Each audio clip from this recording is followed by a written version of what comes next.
What's going on, y'all? It's Sunday night, the 19th of January, and I feel like vibing a little bit with the vinyl community vibration. Um, it takes me a while, but these last few days I've actually bothered to watch a few different people who are using the vinyl community tag, and there's this VC 2020 thing going on, and there's apparently a lot of contests going on, and I'm not out of stubbornness or anything, but just because of where I'm at with how my brain works. I'm not going to participate in any of the contests. A lot of times people will ask questions, and my brain will just go to mush. I have to kind of just work with what's in front of me. But what I wanted to say is, I just think it's awesome how, once again, the entire concept of vinyl community and the fact that it just belongs to the person who claims it just continues to thrive and grow. And it really does seem to be a positive thing where people are just being themselves, and as a result, finding their own audience, finding their own connections, as I have found here over the years. I've found many connections, and I've lost many. But I will say that very, very plainly, the thing that drew me to this was just the mere fact that people were showing their records, and it's like, they're showing their records. I want to do that, I want to do it more than sit around and watching other people, even though I do a little bit, okay? So it's like VC strong, VC wonderful, lots of great people, lots of all kinds of people. I love it. Okay, so today I played a side of Ellis Island by the Canadian band the Paupers, who went on to become Lighthouse.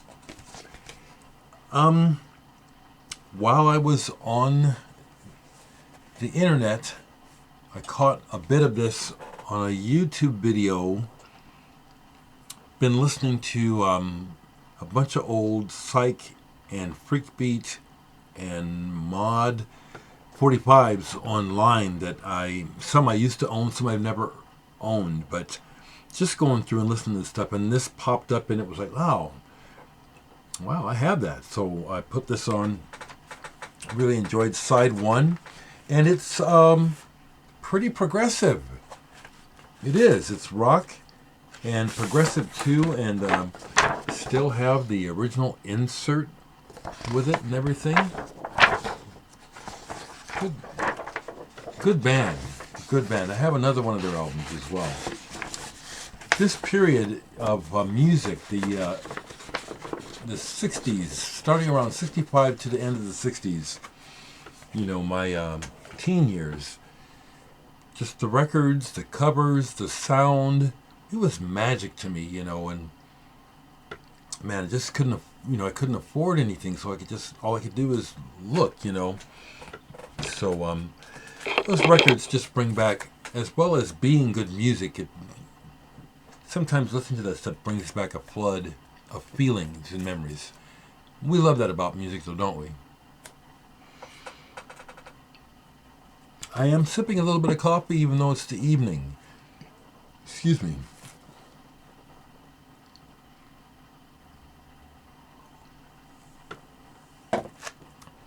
Just got done playing side one of this by Steve Lacy, saxist, jazz great, Moon, from that I would call it infamous period of time in France when it was really basically a big exploito thing going on with all these jazz musicians getting recorded and put out cheaply by the people behind this label.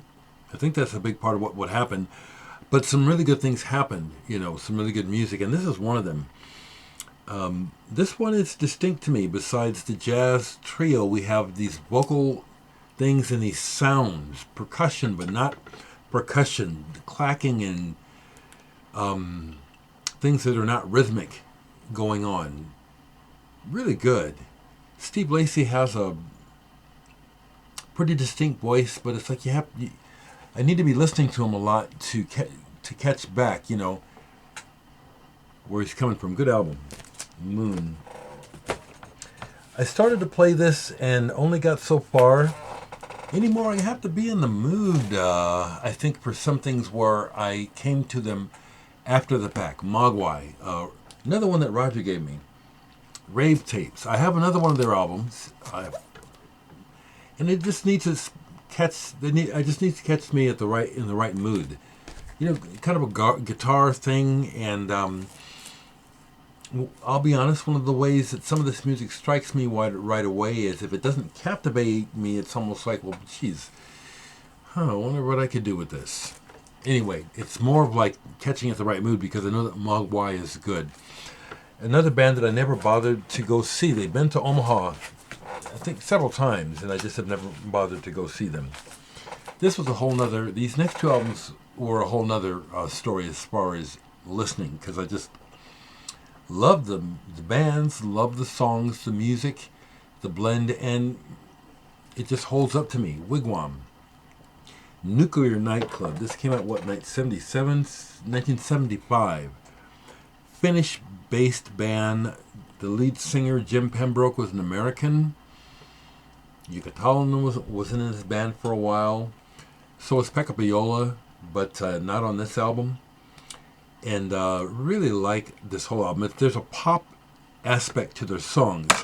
They're considered progressive because of the musicianship and the compositions. Their songs, they are catchy and have hooks, but they have a lot of musical passages and things going on that are wonderful. Also, Jim Pembroke's lyrics at times are very interesting when I bother to take a listen. Another band that means a lot to me, I would like to see them live. I have not yet. And they're out on tour again. They have a new record coming out. Maybe this time around there's a chance. Wire. And I really like this album. A Bell is a Cup Until It Is Struck. Like this whole album. I commented on it online. I like how it rolls. It gets started and just, their ideas are interesting, and they're not all the same, but they're complementary, and it's interesting how their records work as a body. It's always Wire, but many of their albums, it's like, that's that album, and it works like a chunk, and this is one of those. Love this album a lot. I like the way this was recorded as well. I turn it up nice and loud. Of the other things that have been sitting here, this was something that was given to me last year. I think Anthony Ferraro, and I've played it again recently. Love this album. Richard Sinclair, RSVP. So cool they put it out on vinyl. This is just what I love. The Canterbury Thing. The music, the ambience of the music, the lyrics, the irreverence a lot of times of the lyrics.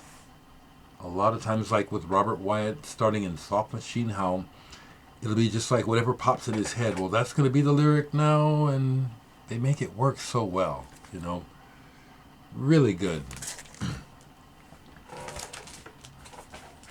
CD-wise, I do get high on my own supply. I do listen to my music a lot. And when I'm working on new stuff, I listen to it until I get sick of it. And then when I come back to it, it's like, wow. And that's usually the response that's so gratifying. And so I listened to my recent release, Solstice, which are things that I wrote and recorded in October and November last year. And like I said, I've been working on a slew of new stuff since then, which I like even better, But I was just playing this. This is not physically, I haven't made physical copies. This is the only one. I burnt myself one, you can make them. I mean, if there's any of these, it would be the ones that people burn and just you print up and cut and paste your own covers. I'm here for a second, okay?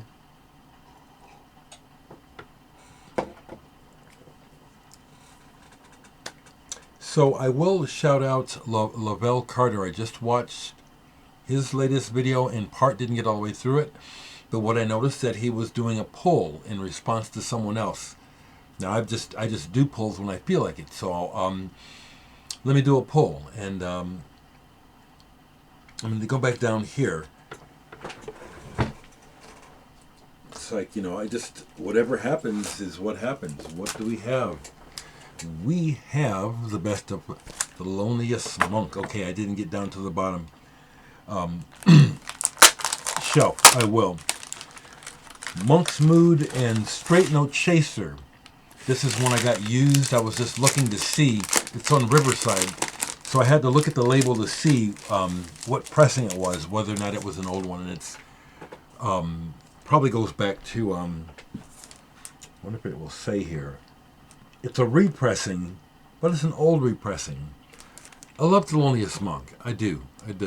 And he exhibited signs of schizophrenia or something, but I know from my background that you can be extremely mentally ill or have symptoms and be an absolute genius. I mean, it happens all the time with people.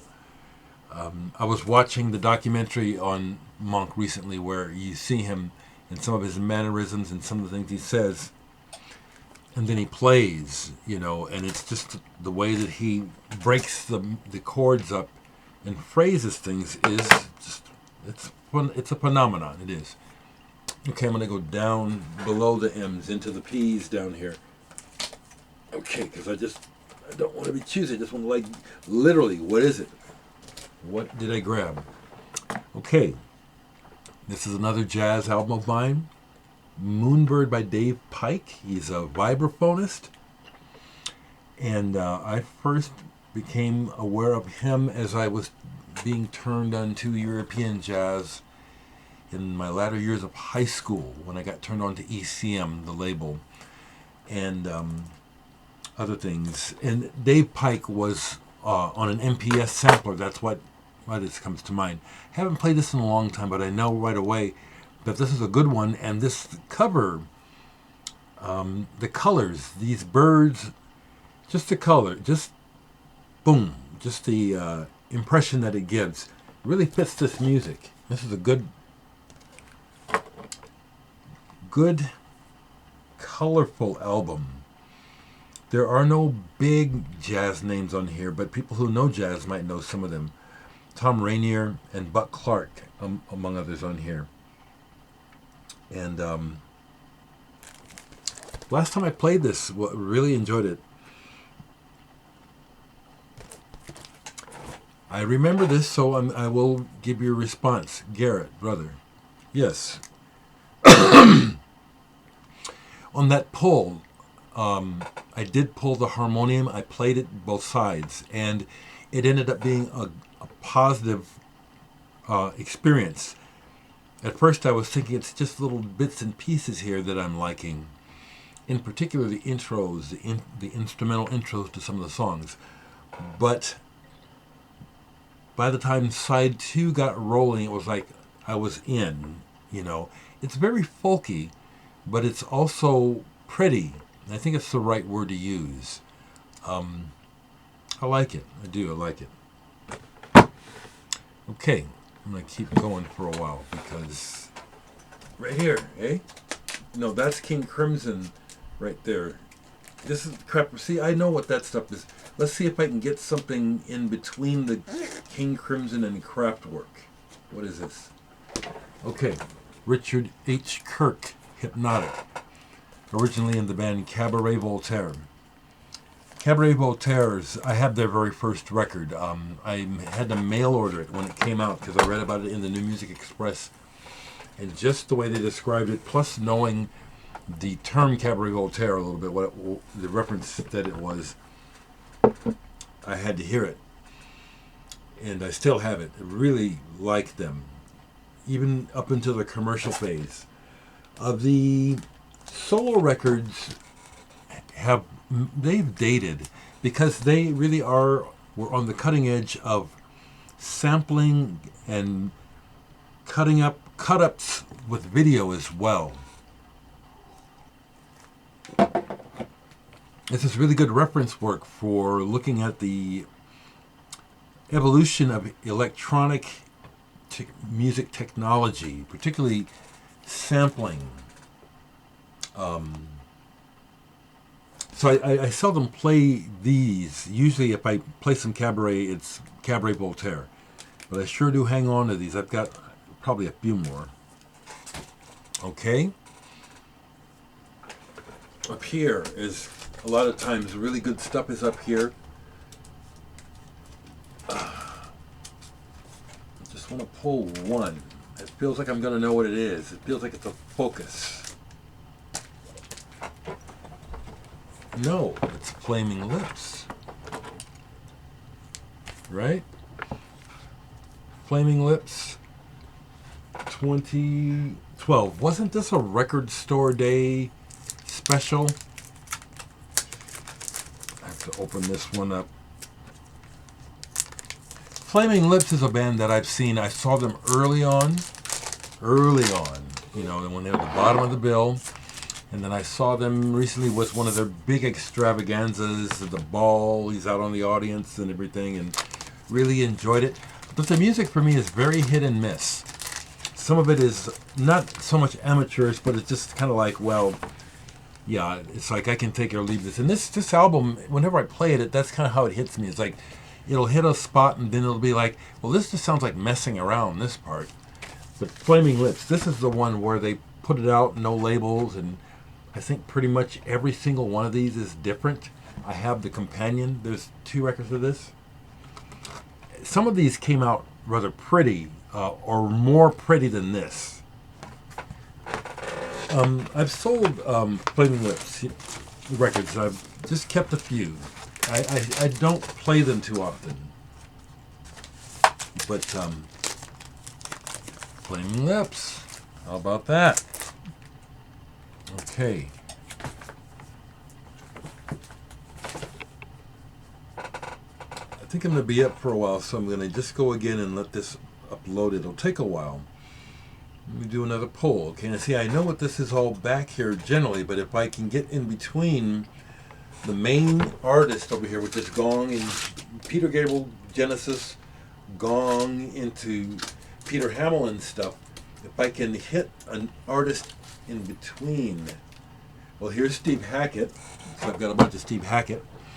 Bay of Kings, lovely album that features his nylon string guitar playing, which I absolutely love. I love Steve Hackett's guitar playing and his technique, and in general as a person, he just seems like somebody I would like.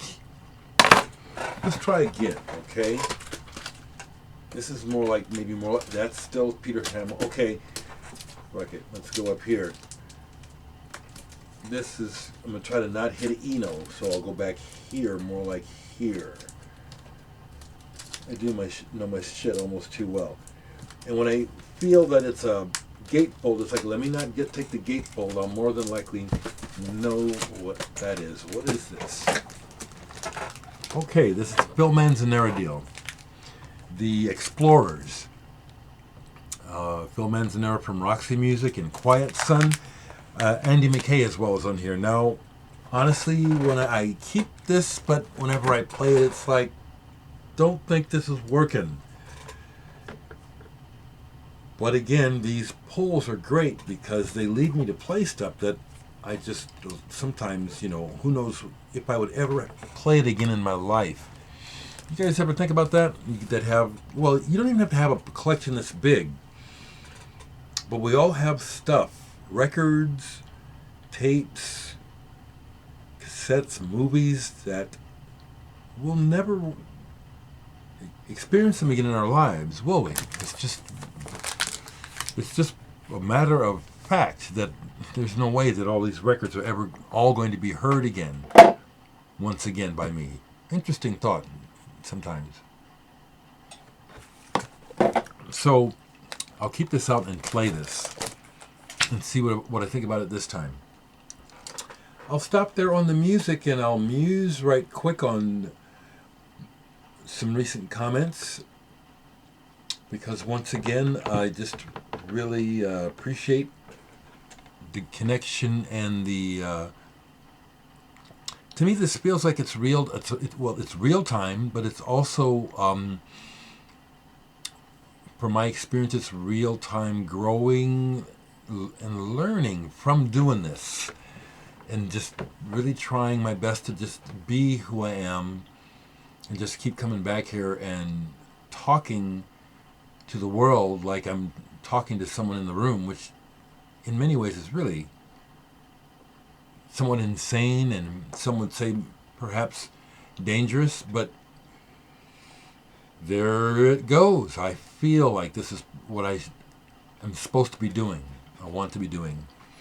So I recently got a long comment from a Trump supporter who told me that they think I'm too hard on him, and then they went to explain their reasoning, which from my perspective that is a strange perspective, that if there's any truth in it, it's minuscule. As a black person, I don't agree with what he was trying to say about, opportunities for young black men being more. Are you kidding me that there's more because of Trump? I want to talk about it for a second, okay? Not about that person, but about doubling down on my stance on what it is I want to get across about my displeasure with the focus of Western society. I made a comment on Facebook today that really I think nails it. Okay, it's this train of thought. Okay, and maybe I'm a fool, but this makes sense to me. As an analogy, I think is the right word. Think of it like this. So, we need a well, we need to drink, and the way for everyone to drink is we're going to have to dig this well. And so what I said in essence was, you know something? I'm just going to get it and read it because I got a couple of good responses to it. It has a lot to do with why I'm just not into where the Republicans and Democrats are coming from with the way they're running this country as a business. I'm not with it at all. So what I wrote was, better to join hands, dig the well, and drink, rather than argue over who you believe owns it.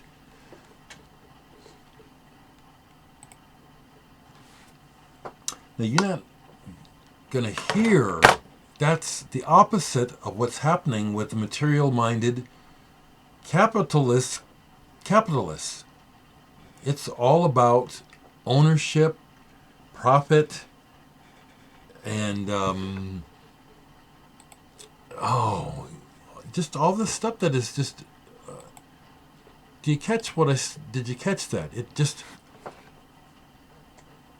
to bring it back down basic to like, we all need to drink water. We find a place to dig a well. Well, it would seem to me the most level-headed people would say, let's dig the well and drink. It would be the knuckle-headed, selfish people who would be saying, well, hey, I found this. Wait, I should be the one who's in charge, or I think we should only do it this way. And isn't that a big part of what goes on and on and on and on? I'm speaking rather idealistically, but I think this is this is the logic behind my stance regarding politics in general and business, which is capitalism. And it was pointed out to me by someone who I haven't met online, but who's a scholar. He's a professor. And he always gives references when he says things. But he pointed out to me, that capitalism is based on corruption. Literally. I kind of, if I ever had put that together, I had forgotten it, and points me to all this information. And now I'm not going to repeat it now. You can go look it up yourself. And so it's like, so from the get-go, the game is basically rigged, and we're led by the nose with the illusion that this is a nation run by people who represent the people. But I remember when they changed those laws and made corporations people, and when the United States, the word United States was, I believe, registered as a corporation. So legally, what's going on is legal. Yeah, politicians are representing the people, but not us. And it just leads back to this logic of mine and these values of mine that say there's enough for everyone, And this, so I will bring up that comment because the person, we went back and forth civilly because I don't have a problem with people. But they brought up the word division, not me. I'm not feeling divided. They brought up the word division, which to me just cements what I see, which is where is the division? Where is the division coming from? It's coming from the people who are stoking it and manufacturing it in some ways because they benefit from it. I'm not looking out to benefit or get over on anybody. I'm a simple man who just knows that there's a better way. I mean, it's not going to be, but I like to talk about it. Because I'm not a greedy motherfucker. And greed sucks, and that's the big problem. Greed is the bigger problem than racism. Classism and greed is the bigger problem. Whatever you would like to share regarding my entire video and these last things, please share, because I just cannot see how you can justify the inequity of how the world is being run, that somehow it's okay that 0.1% own everything and are continuing to move in that direction, that somehow this is somehow God's plan. Are you fucking kidding me? And let's not even go there about all that false mess, and all these weird delusional people who he's bringing the second coming. It's like oh my God, this shit that people believe. Okay, one more thing, because this is long. I listened to an interview on NPR on Sunday. Was it this or last week or Sunday? Some woman, book writer, she was sharing her spiritual journey, and they kept, those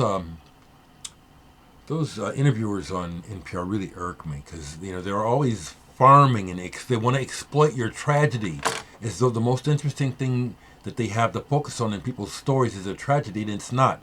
But they do it all the time. It pisses me off. And I love it when you have intelligent people who are onto this, like this woman was, and they're talking about spiritual paths, and the announcer, I forget her name, she pisses me off all the time. So she comes back and says, but so don't you believe in God? And I love the woman's response. She said, there's just way too much focus on belief as opposed to paths, and not paths, but practice. Caught up in belief as opposed to what you do. So much of what mankind is about is illogical. And she just hit the nail on the head, and it just perfectly fits this madness with this political division that's being fed by the right-wing bullshit, fake religious Christian bullshit, It's not about the truth or about love or about the path of Christ at all. It's about authoritarian control. Oh my God, it's horrible, And I just love how the woman put it. It's like, she thinks it's just, and I agree with her. She says it's bonkers and just downright stupid how we in mass are still focused on belief when the practice is, the proof is in the pudding. It's what you do. We see people doing the most evil things constantly, saying they believe in something else, and people just keep going, just keep staying there. I do appreciate the opportunity to share my thoughts like this. It may not do any good at all, except the good it does me to get it off my chest. I do think it resonates with some of you. We're not crazy.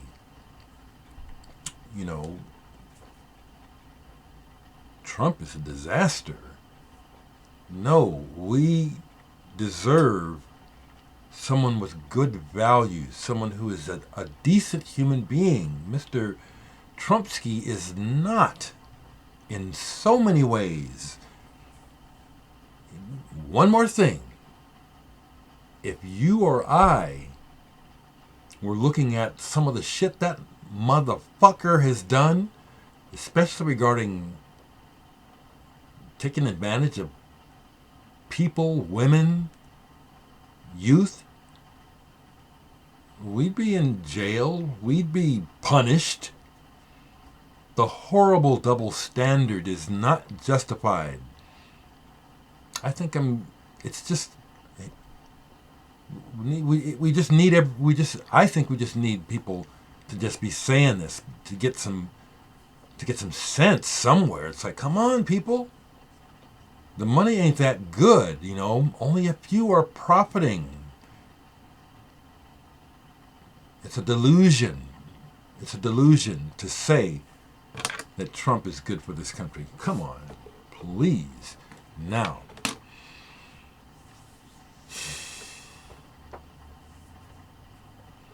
I have a good perspective. I can bring it back to home, which is, I can live my life, but I like sharing those thoughts. And I like knowing what I see is really going on.